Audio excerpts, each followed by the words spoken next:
I used to do lots of things.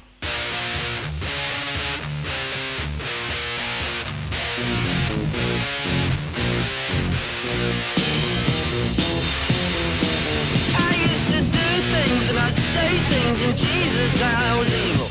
Take things and break things and Jesus, I was evil. I never shook, baby. Hey, is that a podcast in your pocket? Or are you just Nope, definitely not happy to see you. This podcast in my pocket. Not much, man. What about you? Looking up the Snow White ratings because we're going to talk about that right now. Yeah, and so did you hear about how the producer's son got into? Yeah, I want to read it because it's so fucking funny. Yeah. Go ahead. Is it the producer or was it the director? The producer's son. Okay. Jonah Platt. So Snow White, and we've talked about Rachel Zegler and Snow White, how obnoxious she is. A lot. Yeah. But this is just so fucking funny. Like this is a huge flop for Disney. Because it's estimated that they needed to make about $700 million at the global box office. Mm-hmm. And it would be a miracle if it even makes it need to make 700 just to break even. Right. And then but apparently it would be a miracle for it to make even 200 million. So it's going to be like a $500 million loss for Disney looking right. So the producer's son thing, Snow White producer. So Jonah Platt, the son of Snow White producer Mark Platt, has laid blame for the Disney remake's lackluster box office performance on its star Rachel Zegler. So some jackass said, I think this is on Instagram, was like, hey, so your dad had to go fly to New York to stalk this young actress and give her a lecture about, isn't that kind of creepy? Isn't that like infringing on her free speech? And then he's like, all right, you want to do this? Okay. And he goes, yeah, my dad, the producer of an enormous piece of Disney IP with hundreds of millions of dollars on the line, had to leave his family to fly across the country to reprimand his 20-year-old employee for dragging her personal politics into the middle of promoting the movie for which she signed a multi-million-dollar contract to get paid and do publicity for. This is called adult responsibility and accountability, and her actions clearly hurt the film's box office. Free speech does not mean you're allowed to say whatever you want in your private employment without repercussions. Tens of thousands of people worked on that film, and she hijacked the conversation for her own immature desires at the risk of all the colleagues and crew and blue-collar workers who depend on that movie to be successful. Narcissism is not something to be coddled or encouraged. It's like, fuck yeah, I agree with every word of that. Yeah, people just, and I think whether it's coming from the left or right, when it's convenient, people like to throw around free speech, really not understanding what that means. Right. Like you can't expect to, whoever you work for, private company, if you start trashing whatever it is, the brand, the IP, and you face repercussions for it, like that's not free speech. Like you have contracts. That's one of them. It'd be like if you're an employee of Cadillac or of Amazon or of whatever it is, and you start trashing the company, like there's gonna fire your ass. Yeah. Like then it's also not whistleblowing too. Like whistleblowers actually do have protections. Right. This isn't that. She was also just really foolish. She was, we went over it so many times, but it was just so unattractive. So, and I mean unattractive in the attracting people to the movie. Yeah. Something that you already have a built-in fan base, because isn't Snow White like the OG Disney movie? It was Disney's first feature-length animated film. It was Walt Disney's baby, and there were even plans back in like the 30s and 40s of like, hey, maybe we should do a sequel, or maybe we should do a follow-up or a spin-off. And he's like, no, I don't want to ruin the legacy. I don't want to do any, like, it's perfect as is. I don't want to touch it. So for her to come along and be like, yeah, isn't it kind of weird that Prince Charming stalks Snow White? Like, that's kind of weird. It's weird, right? And it's just like, oh god. So she starts infusing it with all her progressive politics, and it's like, you're just shitting on the mouse here. And she didn't, and like what repercussions did she even face? Like, Basically none. Yeah. I know Disney had to hire a social media guru to like make sure not to post stupid shit. Yeah. Which is nuts to me. So, and it's a weird thing to get fired from a movie after it's already been shot. So, so I think they were sort of like, we're stuck with this, dumb little bitch. It's also like I have zero sympathy because she's making millions of dollars for this, and like all you have to do is shut up about politics or current events and just go be a princess, which is the dreams of so many like girls in America, in the world, and that's all you have to do. You get compensated handsomely for it, and you just can't handle that. I just have like the least sympathy in the world for someone like that. Yeah, I mean, there was a moment where I was like, I do feel kind of bad for her in a way. It's like because she's only 22 or 23, she's just getting shit on left and right. Yeah, and she's in a progressive bubble. She's in the entertainment industry, so she's surrounded. But then at the same time, did you see her? She posted on Instagram like an incredibly self-indulgent video, where she's like, I don't remember which famous artwork it was, but she goes, this famous artwork, it arrived at the Louvre broken in pieces, but people still went to go see it. And I have many flaws, and I have many cracks, but I still hope and still believe that when I'm out there on the red carpet, people will come to see me. And it's like, you're comparing yourself to a famous, but, like, who do you think of like the most famous would you say the Louvre's most famous museum in all of Europe? Yeah.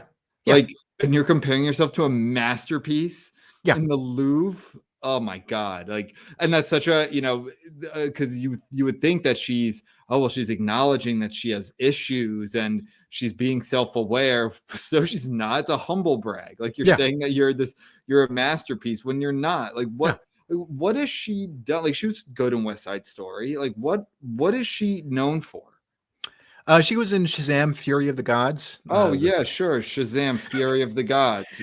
Brando's perform. It's like, Brando. Whatever. Superman. Superman. The lady from Taylor from Look Who's Afraid of Virginia Woolf, and it's like Rachel Zegler. Yeah. And Shazam! Fury of the Gods. Yeah, and what's funny is that like I watched a few movie review. Oh no, she's from New Jersey. Yeah, and this is your fault. No, I didn't know that. Yeah. I watched a few reviews of the film and read a few, and like even the ones who just spend so much time like shitting on all this hyper progressive crap, even they had to admit a little bit like Rachel Zegler actually isn't terrible in the movie. Like, she's got a good voice and she does the best she can with the material that she's been given. But but it's funny like these guys who are just like vehemently anti woke, but they're like, she's actually not that bad if she kept her mouth shut. Sure. Like, that's my view about like every. Unless someone's like really, really terrible, I'm not going to not see something that I'd otherwise want to see because they're in it. Yeah. And also, like, I can disagree with the politics of tons of actors, musicians. I mean, I'm a huge Springsteen fan, but I don't always like his politics. Right. And that's like, I don't know. I think that's probably one of our first episodes, like separating art from the artist. So yeah, of course, it's like I have no desire to see Snow White anyway. Yeah.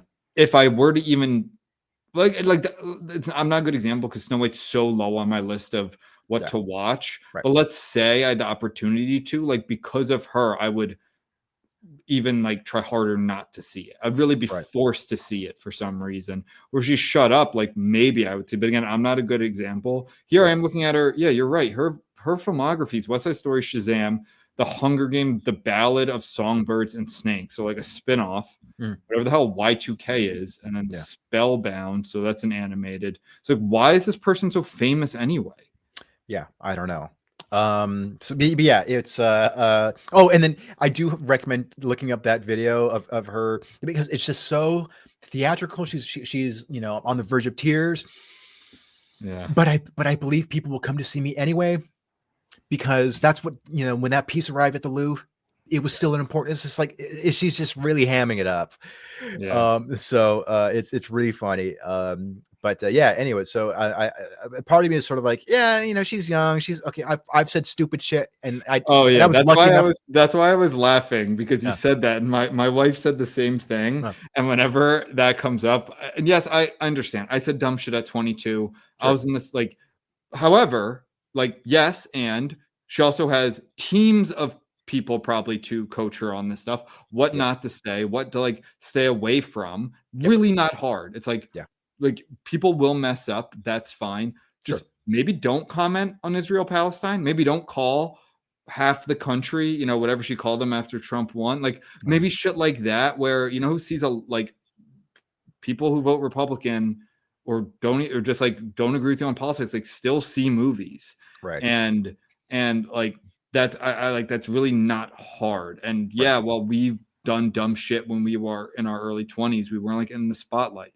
But I was laughing because whenever something like that comes up, I always bring up the verbal meme, the Chris Maloney from you ever see it when it's Leo's, girlfriend's 28 years old, and people, giving him shit, and it's you son, and it's the picture of Chris Maloney, bringing a perp real close to his face, you son of a bitch, she's only 28 years old. I love that meme. Yeah, my wife was she's only 22. I was you son of a bitch, she's only 22 years old. Yeah, we have she's an adult. Okay, she's a fucking adult. She's not 16. Well, and the other thing too is that she's made so many stupid comments. It's not if she'd made one stupid comment, I'd be okay, she got a little carried away, fine. But she kept doing it. She just kept opening her mouth about politics. Everybody vote blue no matter who. And another thing she posted on Instagram was if you're voting for Trump, this is non-negotiable. Just hit the unfollow button. That's that's just 101.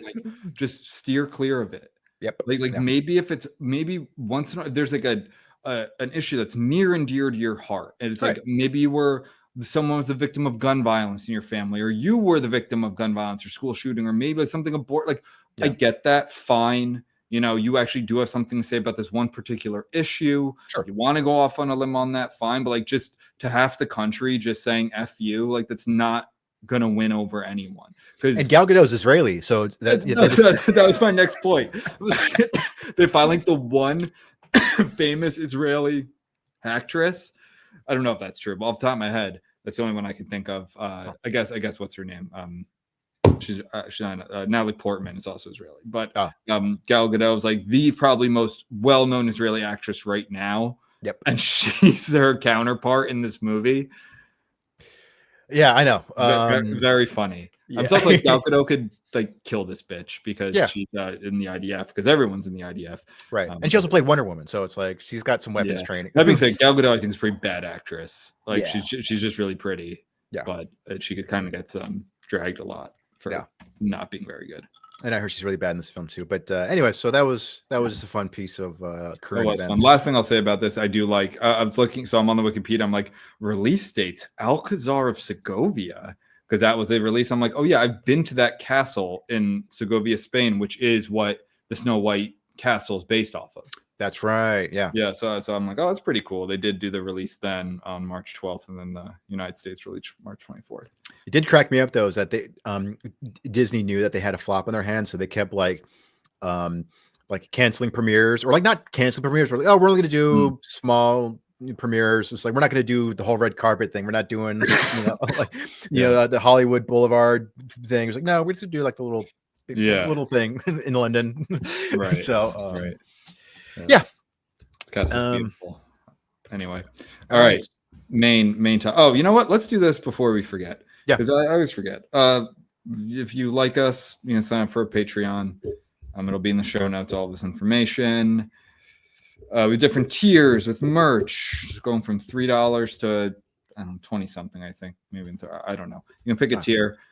We also have buy us a beer. You can just donate to the hosts, us, if you'd like, or at a minimum, please share, follow, subscribe, all that stuff on all social media. Tell your nana about us, and ask us questions, comments. What I say, my eighth grade or no, sophomore, freshman history teacher always say, any questions, comments, concerns, and complaints, let me know. Let us know. We will address them on the pod. Yeah. And anything else to add? No, except thank you to everyone who's been supporting us. Yes, we love you, all of Yeah. you. Rock. Yeah, Part of the wrecking crew. I wouldn't go that far. We are doing Mulholland Drive today. So Oh, yeah. David Lynch. Do you say this is his masterpiece? I think so. I think this is probably his Safe to best say? film. Yeah, so this is 2001, Mulholland Drive, David Lynch's masterpiece. You heard it first here. Yeah. In the Reckless Musecast. This is a doozy of a movie. Yeah. And I loved it. I didn't get all of it. I think I had the benefit of going into this just like being, I mean, like you and I probably can name directors and talk about like what to expect from them. And, you know, you go into a Tarantino movie with a certain expectation, snappy dialogue, hyper violence, you know, certain references, pop culture references. Like you and I know David Lynch, like you more than I do. I've only really gotten to know him from this podcast, but like I think the normie movie goer would be like, what the hell was that? Yeah. That being said, I think it has like, it definitely has a plot that, and it unfurls really well, but it's really tough to follow. At least that's my opinion. It's really tough to follow. So this is a movie nerds movie. I think that's safe to say. Yeah. That gets better kind of the more you ruminate on it and the more, honestly, like YouTube videos you watch about it, talks. I mean, those didn't exist, of course, when this came out in 2001. Right. But kind of the more discussions, and I understand people would be like, dude, I just want to see a movie that and entertain me for 2 hours. I think you could still get this from this movie. And then talking it out is the fun part. And yeah, I don't know. Like, what would you say this movie's about? So there's a woman who she suffers from amnesia, and because she was involved in a car accident.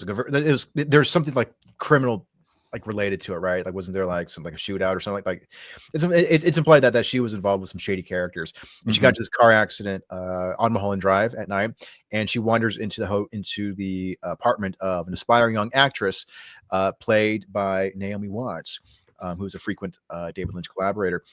She's also a frequent actress in Joe Garza's Dreams. If I remember correctly. Yeah, that's right. So at first, Watts' character is kind of like, whoa, what's this? This woman, doing in my apartment. But then, she feels sympathy for her. So then she decides to kind of help her find like what happened to her, but then so they end up going kind of like it is kind of like this weird like LA nightmare thing. Yeah, so I think so you're getting more into the plot. I think what I'm saying is like what this movie's about, I would say in one sentence, is like the Hollywood dream. And like kind of literally in a way. The perception of Los Angeles and like Hollywood, like the movie industry, let's say. Yeah. To people from middle America and all, like Naomi Watts' character is from actually Ontario. Yeah.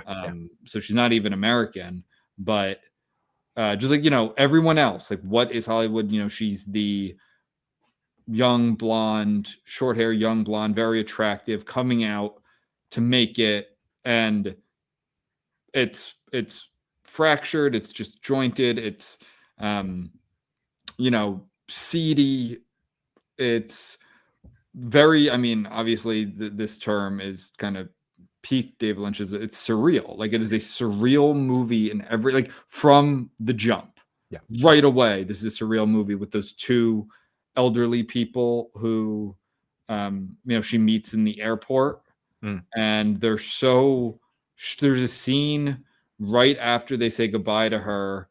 And it's like, I was watching YouTube videos about this. It's like, there's a taxi already waiting for her. Yeah. And he like already knows where he's going. And these two old people, elderly people, I should say, there's like smiling, not speaking to each other, just sitting in the back of the taxi, wishing her luck. And then like sit in the back of the taxi and like right away you're like, all right, something is off here. Yeah. and that kind of sets the stage for the whole movie. Yeah, I mean, David Lynch, I think, with very few exceptions, almost his entire body of work is deep in the uncanny valley. Yeah. And so this one epitomizes that really well, where it's like on its surface, it seems straightforward, it seems familiar. It's like, oh, okay, yeah, well, everybody knows the cliche of like the pretty young actress with like the starry-eyed, naive girl with big dreams, and she moves to Hollywood because she wants to become an actress. And then of course, she finds out it's not all it's cracked up to be. But then it just gets weirder and more bizarre and unsettling. One of my favorite scenes is the diner scene at Winkies or Pinkies or something. Winkies, Winkies, yeah. Wait, which one? Like with the first diner scene? Yeah, where those two guys are in there, and it's funny because it's in broad daylight, and then so one guy's explains to his friend. I really like that actor, and he's one of those guys who is in a lot, but he's not a household name. I'm trying to find him because he's in Mad Men for a couple of episodes where he plays a comedian. I'm blanking on who the comedian, but like a real comedian. He's playing a real guy. Yeah. I can't even find him here, but he's great in that scene. Yeah. And I think it even says like in his Patrick Fischler, by the way, is his name. Do me a favor, go to his Twitter account. To his Twitter account? Yeah, his Twitter account. Go to it real quick and just and see if it's yeah. And tell me what the bio says. Oh, I'm signed out of Twitter. Damn it. All right. You just tell me. I think because I signed into ours or whatever, and I'm on my old laptop. What does it say? His bio says, at some point you've seen me in something. It's very true. And then he actually lists, here's hoping it was Mad Men, Twin Peaks, Silicon Valley, OUAT, I don't know what that is, Lost, Mulholland Drive, and not Sister. I guess he was not in Sister, but maybe people think he was in Sister. Yeah, he's in Full Frontal. Yeah, he's good. He's a good actor. So David Lynch, so getting back to that scene and why it's so terrifying is because you think it's gonna be a dumb jump scare, because that's what 99% of directors would do. So anyway, so the scene is he's sitting in this diner, like a typical LA coffee shop or something, and he's explaining this nightmare that he has of like, behind, I have this recurring nightmare of behind the dumpster, there's this figure and they're just like covered in dirt, or really grimy. And they just pop out behind there, and then the friend's like, hey, let's go see right now. And you think in the hands of any other director, it would be a jump scare, like, and it's like it's set up to be like a horror movie scene, like you're gradually getting close to behind the dumpster, and then you think like, oh, like a pigeon flies out or something, and it's like, oh, there's nothing there, right? But then like the actual figure from his dream pops out out behind the dumpster, and then scares him to death, basically. And you're just like, I know you, any other director would be like, I'm going to do it. Just kidding. I know, I'm not going to do it, and you would know that going in, but then you're like, so he kind of subverted the expectation, and you're just like, you did it, and it was still terrifying. It was still creepy as hell. Yeah, it was a very good scene. And by the way, who plays the dumpster person, like the actual figure? It's a woman, right? It's a woman, and she plays the nun in like that series. Oh, does she? Yeah. Bonnie Aarons is her name. Yeah. Oh yeah, she's in the Conjuring universe, right? The Conjuring. Yeah, that's right. Interesting. So I like actors that have like a niche that do stuff like that. Yeah. And so real quick about that scene, when she asked David Lynch, when they were shooting that scene, how to play it, because it's supposed to be a scary scene. So should I look intense, or I look spooky? And he goes, no, look seductive. It's really hard to see because she's covered in all this grimy makeup, but it's like, pretend like you're seducing this guy, which is interesting. So. Dude, I looked up where Mulholland Drive. I didn't know what that street was, right? Like I know Sunset Boulevard, I know Hollywood Boulevard. I'm like, where actually is Mulholland Drive? This is a wild road. Yeah, a lot of famous people live on there, including David Lynch. Well, I'm not even. Oh, did he live on? Yeah, did he live on there? I guess I'm not at that part. I'm like not even in a residential part. It's just like parts of it have no what's the word I'm looking for? Like bumper on the side. Right. Yeah. And it just looks like you fall off a mountain. Yep. Yeah. It's a one lane going each way. Yeah. I've been on it, or at least I've been on parts of it. It's cool. Yeah, a lot of famous It is people cool. live up there. And you get a killer view of all of Hollywood. What part of LA is that? It's definitely more north. It's Yeah. north of Hollywood. NoHo. Yeah. Well, Mm. but it's south of NoHo, so it's in between WeHo and NoHo. Very fun. Yeah. It's cool, man. I've never been there at night at night though. I heard there are a lot of places to stop and you get a killer view of the city. But yeah, Mulholland Drive's cool, man. Too bad you have to get a killer view of LA, I guess. Yeah. So I heard somebody say LA is the most beautiful city in the world from a distance. So. Yeah. So yeah, going on. What anything about you? Anything about the film that stuck out to you? So, I guess like initial impressions. My favorite scene was definitely the audition scene, where because again, when you're starting, like you're because the movie never goes like, okay, this is a dream sequence or this is in her head or this, whatever that is, you're kind of playing catch up. And there's the point where she goes in for this audition and it's like a bunch of people in there. And I was actually watching a YouTube video about this too, where I think it's a Tom Segura. It's kind of like cutting back and forth between a Tom Segura interview. It's like, you never meet at especially first audition, like people don't even look up. They might don't shake your hand. If it is the director, they might not even make eye contact with you. And in here, this audition is like another actor's in there, already cast. There's like 6 other people in there. The directors are there, like giving notes. And it's like right away you can tell it's kind of sleazy. Like it's supposed to be a somewhat intimate scene where it's like a younger woman is breaking it off with an older man. So the guy there is kind of like your typical like white tan actor with a shock of gray hair, like good looking guy, but sort of a sleaze. And he like really puts himself up against Naomi Watts. Well, what's her name in this again? She has a couple names up against Betty. Betty, yeah. And she's kind of leans into it and gives this like incredible performance where everyone's like clapping, but the director, it's like, did he even watch the scene? Because he's giving like BS notes. Yeah. Where it just seems like he's kind of saying it by rote. And I just thought that scene was really cool because I appreciate good acting. So that was like very entertaining. And I also love the so that's one. That's like if I could just say one scene, that's my favorite. And then I really like the cowboy. Just so that actor's name is Monty Montgomery, which I love. Yeah. Is he like because I'm not a big Western guy. Right. I haven't thought about getting more into Westerns, but he's not even in a lot. He's actually known for this role. And he co-directed The Loveless, and he's a producer on like Wild at Heart. Yeah. Okay. I thought like because so much of this movie are references. David Lynch loves Americana. Yeah. We talked about that like Blue Velvet, and so there's the would you say it's a doo-wop song? Maybe it's not doo-wop, but like a 50s, like the 1950s thing, bubblegum sweet song that girl sings. Yeah. And like the John Wayne type character where it's this, what's more iconic of 50s or like golden age of Hollywood than a cowboy. Right. It's like one of the most iconic archetypes. Yeah. And I like how he's like this harbinger of death or something. Like I don't even still fully understand what his role is, but would you say that's accurate? Yeah, because he's pressuring Thoreau's. So Justin Thoreau played the director, and so he's pressuring him to cast a different actress for his upcoming project.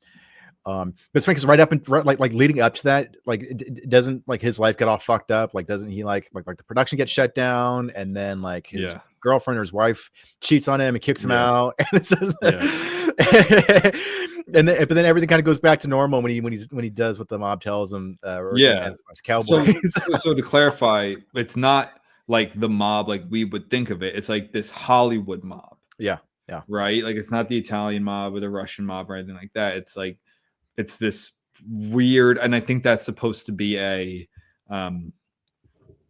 personification, I think, more of or a exaggeration of how Hollywood is run, Right. which David Lynch, and this is obviously 2001, this is way after Dune, which I think has like haunted him and completely colored his view of Hollywood and producers. And I know David Lynch talks about but Mulholland Drive was supposed to be a series.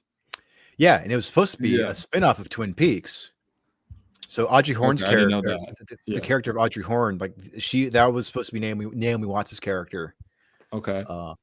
So she was supposed to leave, that weird, creepy little town in the Pacific Northwest and pursue her dreams of becoming an actress. And then this was going to be that. So actually, I really talk a little bit about it because it's actually kind of funny, and it's interesting because it started off. It was so when you watch the film, it doesn't look like a movie. It looks like it made for TV. Like it has like that TV like film stock look. It does, especially I feel like the first scene, like really, you feel that. Yeah, it definitely has like a little bit of a lower budget look to it. So an ABC executive recalled, "I remember the creepiness of this woman in this horrible, horrible crash, and David teasing us with the notion that people are chasing her. She's not just in trouble, she is trouble. Obviously," we asked, "what happens next?" Yeah, well, what happens next? And David said, "You have to buy the pitch for me to tell you." Lynch showed ABC a rough cut of the pilot, which, by the way, is floating around. It's actually it's not hard to find. The person, David's Lynch showed ABC a rough cut of the pilot. The person who saw it, according to Lynch, was watching it at 6 a.m. and was having coffee and standing up. He hated the pilot, and ABC immediately canceled it. So that's why it ended up not being just bad circumstances just led to it not turning into a series, which is good because it ended up becoming an Oscar-nominated film. So and also I don't think a lot of people would be in for even a limited series of Mulholland Drive. It's a lot. Yeah, like it is a lot to follow and to think about, and especially even then, like there was no such thing as a like the whole season coming out at once, like you can do now, where you could binge something, which is somewhat akin to watching a movie, like a really long movie, but some people do that, like they'll binge a show over a weekend. That back then, like I don't think okay, so I guess it's going either way. Like maybe people, if it's water again, 2001, like more water cooler talk. If it's, from Thursday to Thursday and people are talking about it, maybe more ideas are kind of percolating out there. That could be fun. I could see that benefiting it. But at the same time, I think some people be like, it's just too much. I'm going to go watch Frasier or whatever. Like, so and as someone who I just appreciate movies more. So, well, here's the thing. So Twin Peaks was a pretty big hit. That was trailblazing because that,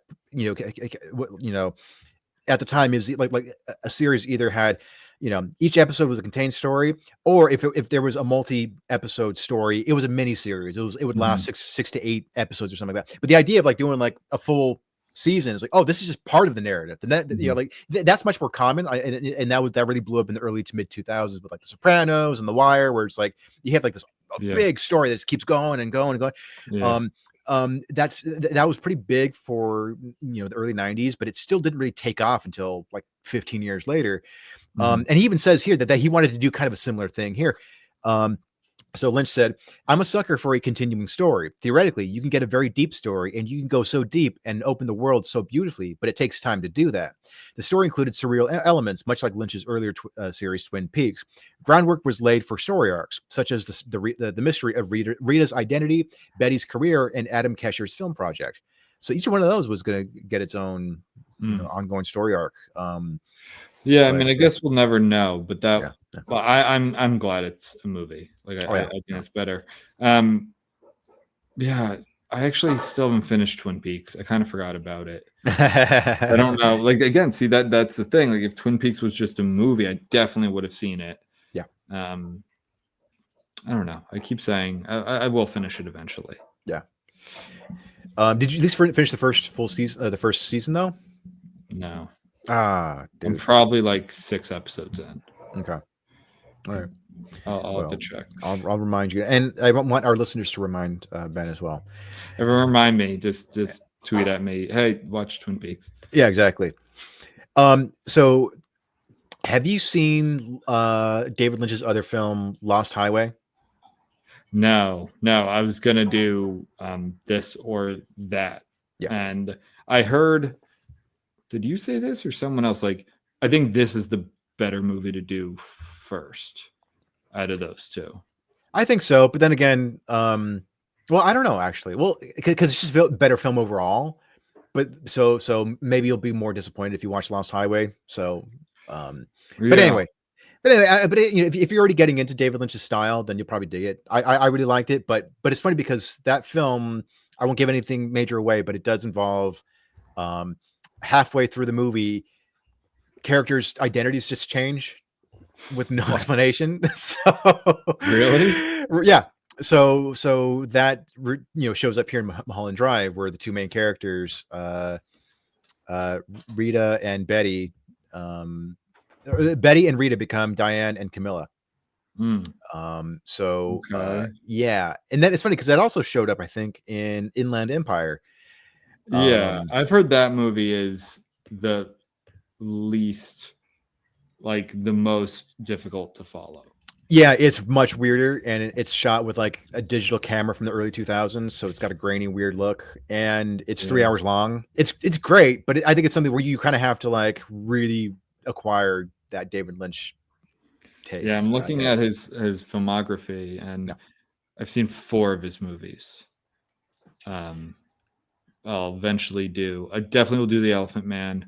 Definitely do Wild at Heart. Yeah. Definitely do Lost Highway. I actually have the strike, so I'll do all of these now that I'm looking at it.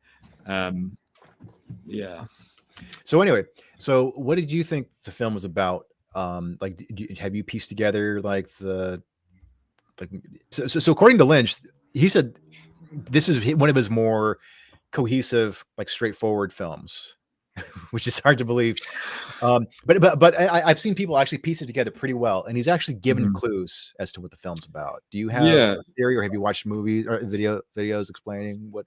I have, and also like those clues things. Like, do you think that was really him?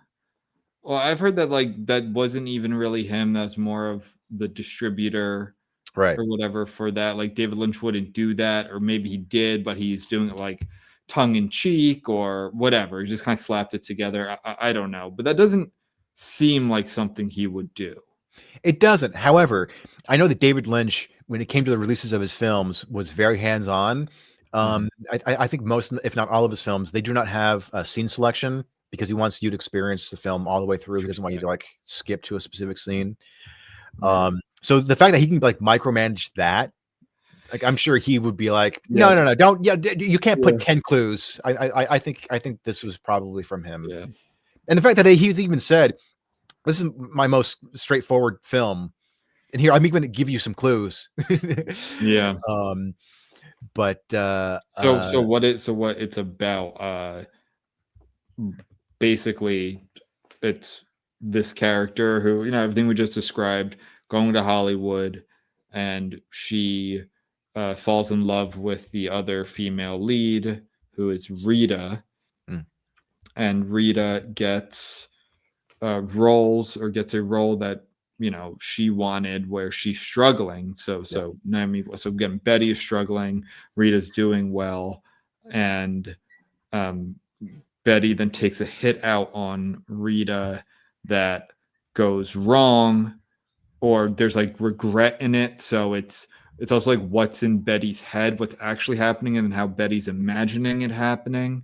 And that's where there's like the there's the assassin, the hitman who is messing up. So that's like her imagining that he's messing up because she regrets taking out the hit on Rita. So and then let me see, there's a lot to follow. So then it's like it's also Betty making, confecting excuses for why she's not succeeding. Like there is this cabal of Hollywood mafiosos or there's literally, isn't there a guy named Mr. Hollywood or like the guy is he, I don't want to say deformed, but you know what I mean, disabled. Yeah, he's This got a little guy head. as Mr. Rock. Yeah. Michael J. Anderson. So like he's like the guy who makes the final call on things. That's why Justin Theroux's character is like wants to hire Betty, but that's not what he's allowed to do. But for some reason, he has to make it seem like he's picking it. So that's why there's that, which I realized after researching this movie, that like really well-known scene, like this is the girl, and it's that other. I think I looked her up. She's just like she's a model. Yeah. Who actress named Melissa George, model actress, who plays blonde Camila Rhodes / the mistress. Okay, so she plays two characters too. Who? Oh wait, that's it. Yeah, so Rita falls in love with her. Yeah, and there's also that. So that's also part of the reason for the hit too, right? Yeah, it's jealousy too. Okay, it's not just a work thing. And like that girl gets hired. So it's like in Betty's head, it's like this. It's like, well, I'm great, but it's all these extraneous forces that are causing me not to succeed. Like it's not me. Yeah. I don't know. I don't know if that does it justice, but that's the gist, in my opinion. Yeah, and that's the most prevailing theory. Mm-hmm. So that seems to be the one that's most generally accepted. But I have here some quotes from Justin Theroux, and he's describing what it's like working on a film in which the director just doesn't explain anything to you. It's pretty funny. Theroux described approaching filming without entirely understanding the plot. You get the whole script, but you might as well withhold the scenes you're not in, because the whole turns out to be more mystifying than the parts. David welcomes questions, but he won't answer any of them. You work kind of half blindfolded. If he were a first-time director and hadn't demonstrated any command of this method, I'd probably have reservations, but it obviously works for him. Theroux noted that the only answer Lynch did provide was that he was certain that Theroux's character, a Hollywood director, was not meant to be Lynch. Okay, so that clarifies it. That clarifies a whole bunch of things. Watts stated that she tried to bluff Lynch by pretending she had the plot figured out, and that he delighted in the cast's frustration. I like Justin Theroux's character. So Justin Theroux, I think, is just an underappreciated actor. Yeah, and he had a really good. I was looking at his filmography. He had a really good early 2000s. He's in American Psycho in 2000. That's right. Mulholland Drive and Zoolander in 2001. Yeah. Charlie's Angels, which you remember, that was a big movie that came out in 2003. Yeah. Duplex, can't forget Duplex. I remember that. I'm kidding. I think it's an okay movie. But yeah, I like Justin Theroux. I actually might watch The Leftovers with my wife soon. We've talked about it. We've discussed it. We'll see. But yeah, I like that a lot. And I like directors because you hear that from time to time where it's like there will be directors who only give like the actors their scenes, or something. Like I think were they doing that on Game of Thrones for a little, so that people wouldn't figure out like who's dying. I think famously in Alien, remember when Ridley Scott didn't tell the cast about the chest bursting scene? And then he got this really authentic view, like this really authentic reaction out of everyone. My thought with that is like, what if someone like sneezes or something, like what if the day that's kind of ruined? like but again, it pays off. I think that's fun. That's like part of something similar actually kind of happened on another Alien movie, is Alien Resurrection. So there was a basketball. Did you ever see that one from '97?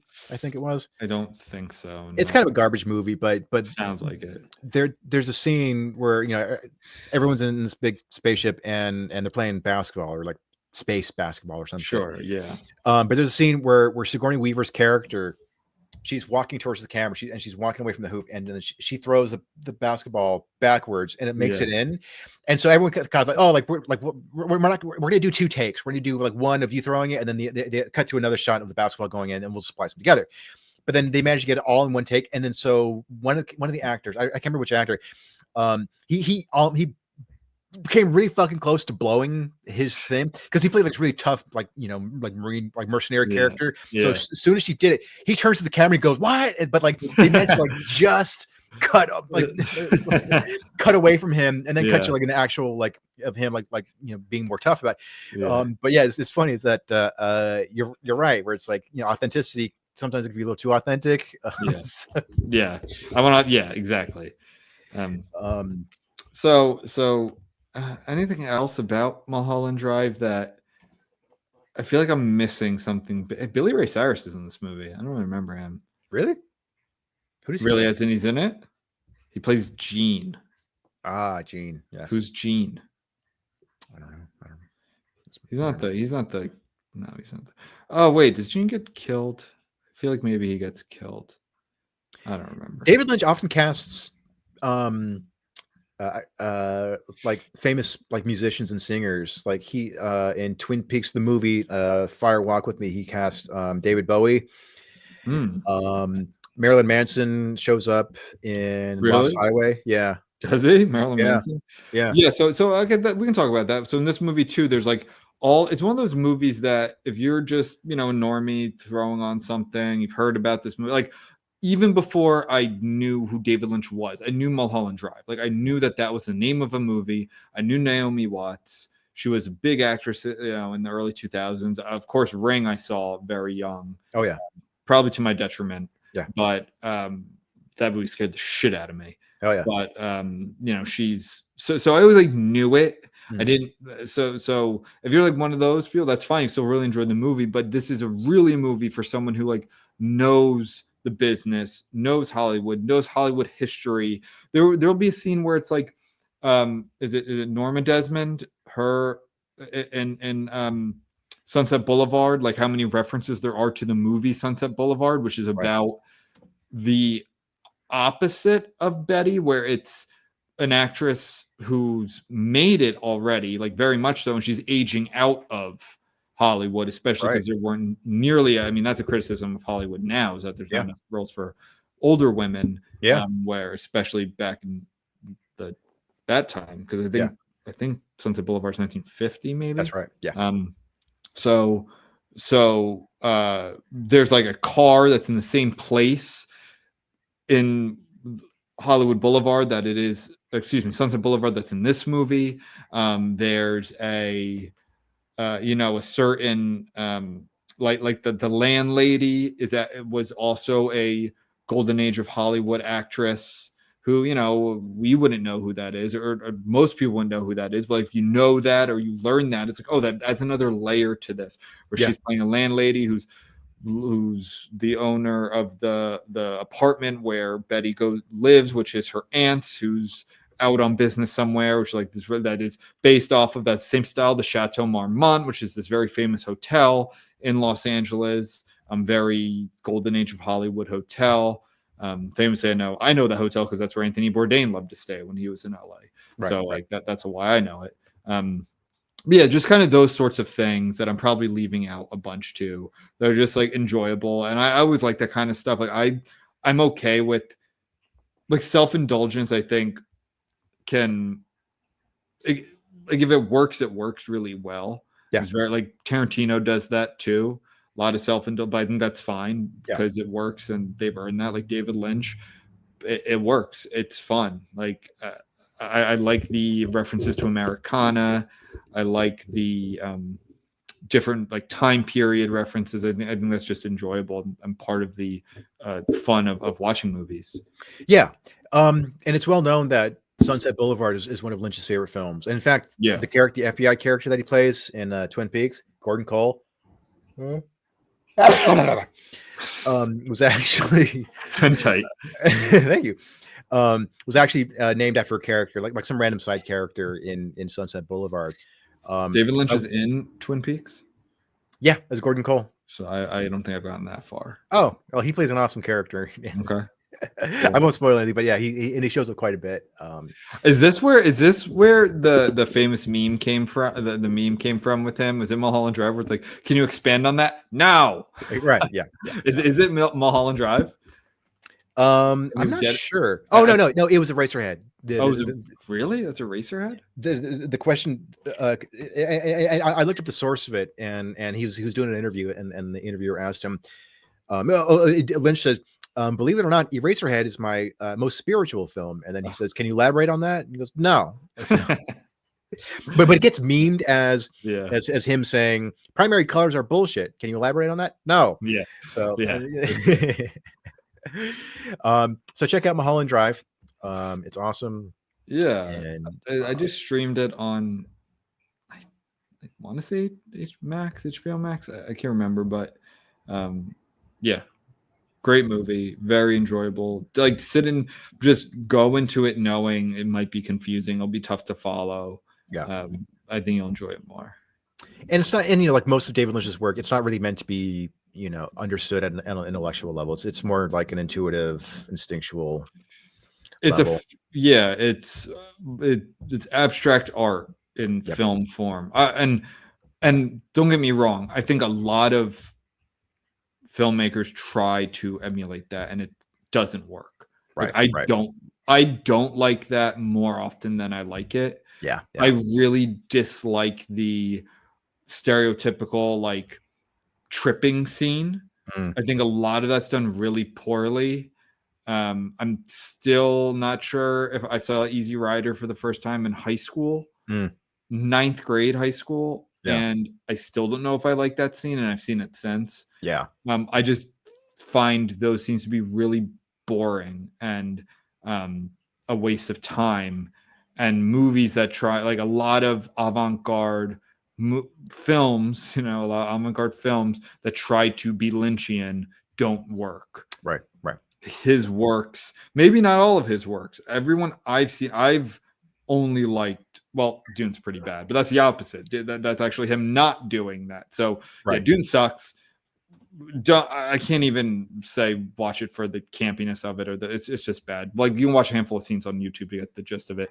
But Eraserhead, Blue Velvet, and Mulholland Drive all work really well, and they're more about evoking a feeling, whether that's dread or I think dread is probably the most common one. Surreal, like surrealism. It's if you go into it knowing that, I think you'll just enjoy it more than if you're looking for a 3-act story. Right. Yeah. So Reckless Rex, you got anything, man? Oh, by the way, I listened to Throwing Copper. I enjoyed it. I was gonna ask you, did you enjoy it? I did, yeah. And Cool. there were some songs I actually did like recognize. So I was like, oh yeah, that's right. And I was big into like 90s alternative rock for a bit, and then I got out of it, and then but then like over the last few years I've started to kind of get back into it, and so that was like a nice little like, oh yeah. It's where it's like you've heard that song on the radio a bunch of times, but you just didn't really know the band. Was it like I Without Me or I Without I Alone? I Alone, yeah, that's the one. Yeah. Lightning Crashes is their most famous song. Yeah. But yeah, I always like that a lot. Obviously, that's my Reckless Wreck last week. Do you have one? I don't think I really have one this week. Yeah, I have an album. Okay, go for it. So this is from a band called the Blackwater Fever. They are a really they're from Australia. They're a really like dark. I mean, I'm not listening to anything from Australia, but they're a really, honestly, they're kind of a Lynchian blues rock band. Like they're just really dark and bleak, and a little more atmospheric. And so the one album that I've been listening to a lot for a while is called The Depths. It came out in 2015. It's just kind of like, that's your recommendation, The Depths, from Blackwater Fever, or the whole band. The whole band, yeah. All right, I'll give it a little college try. Yeah, it's definitely kind of like the best way I could describe it is like smoky, I guess. Like where it's just like imagine like a scene from a David Lynch movie where it's like it's like a dive bar like in a small town, and it's like it's blues, but it's also like really kind of dark, heavy bluesy, like mysterious blues. Okay. It's got a little bit of dread to it. So Not really, not the adjectives I'd really think of a band from Australia. yeah, I know. They did, to me, Yeah. they sound more like a Louisiana band or something like that. Right. And It's I like would not like expect them- Creedence Clearwater Revivals from like Santa Barbara. Yeah. and Yeah. they sound like they're from the Bayou. They Yeah, exactly. literally have a song born on the Bayou. That is such proof. I remember talking about that when it was like about the whole for several years, maybe even to this day, who can make what, like whose story, like own stories, that bullshit. It's like, Yeah. we wouldn't have CCR Yeah, that's true. if Yeah. that was the case. Like that was my grandfather's favorite band, apparently. That's what my mom's told me. I never met him, but I love CCR. Yeah. And I think they're from like up where you're from. I think actually they're from the Bay Area. I always get confused between like Santa Cruz, Santa Barbara. I know Santa Monica, but I always get those cities confused about what's where. They're from El Cerrito. Where's that in California? That is it's Contra Costa. Yeah, so it's actually close to the Bay Area, so it's more East Bay, California. Right, Yeah. right. Okay. So this was like not far from Berkeley, right? Like Alameda County. Yeah. But no, they sound like they're from St. John the Baptist Parish in Louisiana, which is the real name of a parish. Yeah. And parish there, by the way, means county. So I'll give we do reckless wrecks or avoids. I'm going to say something in between. Okay. So we're doing a third. This is a more strange third option. This is the city of St. Louis. Oh, that's right. I was in St. Louis for a few days. It's okay. Was that your first time there? No, yes, it was my first time there. In fact, I'm going to Missouri twice this year. Oh. Not to say I'm going to Kansas City in the summer, most likely. Kansas City, Missouri, which, by the way, is like, I think it either straddles both states, or it's like Kansas City, the city is in Missouri, and then there's like a Kansas City, Kansas that's smaller. I don't know exactly. Someone can write the pod about that one. Going to Missouri twice in a year. But I'm going to change my mind. I'll be more finite here. Okay. I'm gonna reckless wreck the White Knight Diner. It is in St. Louis. I guess you'd call it downtown area. Okay. And why? Because a movie was shot there, or like this named after it. It's called White Palace. It's with Susan Sarandon and it's Spader. James Spader. I would say Bill Spader. James Spader. It's like I noticed. I feel like there was a whole subcategory of movies, subgenre of movies that were like erotic thrillers. Yeah. Like Jade was one, which then we fucking sucked. Which of course was who directed that? Exorcist guy. Oh yeah, William Friedkin. William Friedkin. Love him. Terrible movie. But yeah, like it's like an erotic thriller, I think. And because they have a big, so why do I love the White Knight Diner? It's like definition. So first of all, it's tiny. It is smaller than it looks in pictures.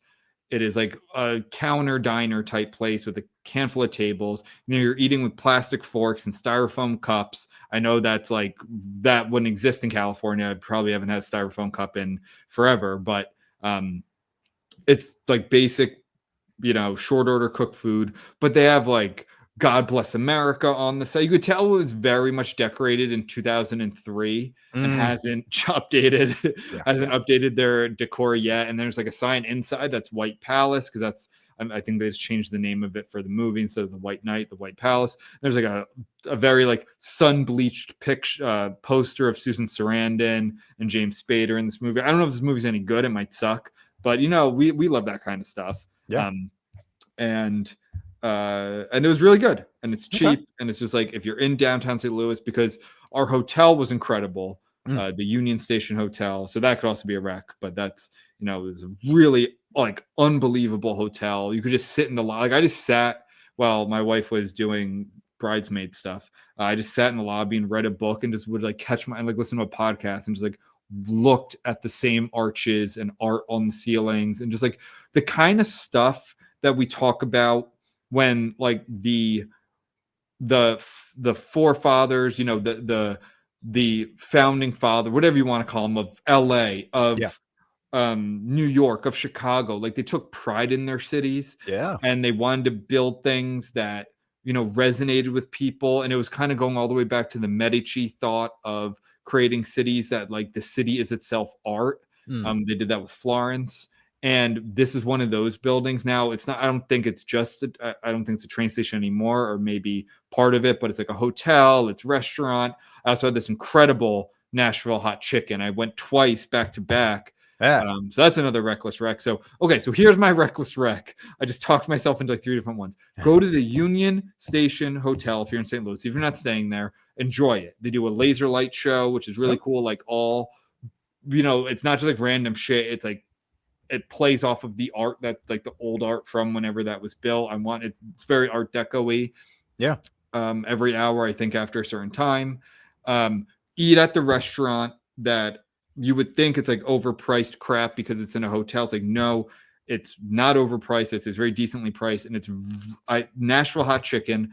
That sandwich I had 2 days in a row was amazing.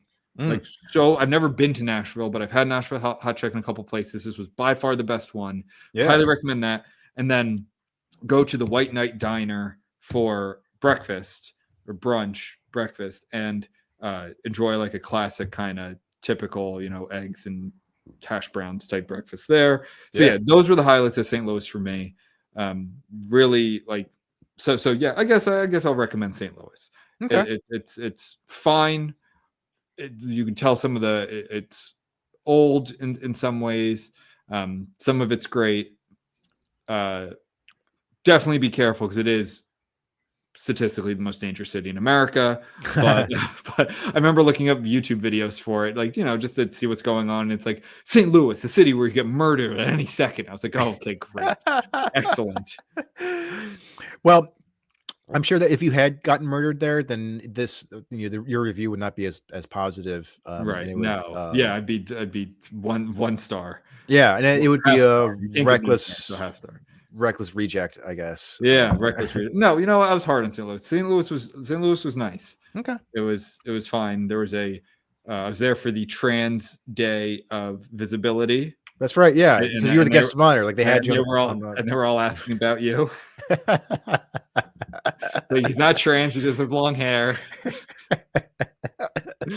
And that's it. All right. And I think some deaf woman blessed me and then cursed me right after. Oh, I guess they just canceled each other out. So maybe. I think because she came up like real aggressive with the picture of the Virgin Mary. Okay. Yelling something. Yeah. And, you know, she's deaf. Right. And then when I didn't react the way I think she wanted, got the hex. She took it back. She took it back. You should have like no take back seas. Yeah. All right. Well, you know, did you at least tell her about the pod? No, didn't tell. I left that out. Oh, gotcha. She would not be. Well, I'm not. Don't make don't make me say it. I know. All right. Well, Benjamin, thank you for your travel update. And... Jesus Christ. And stay reckless, everybody. You can make St. Louis the reckless wreck. Okay. All right. Be more. We'll talk about it. Okay, we'll talk after the podcast. Yeah. All right. Bye, everyone. See ya.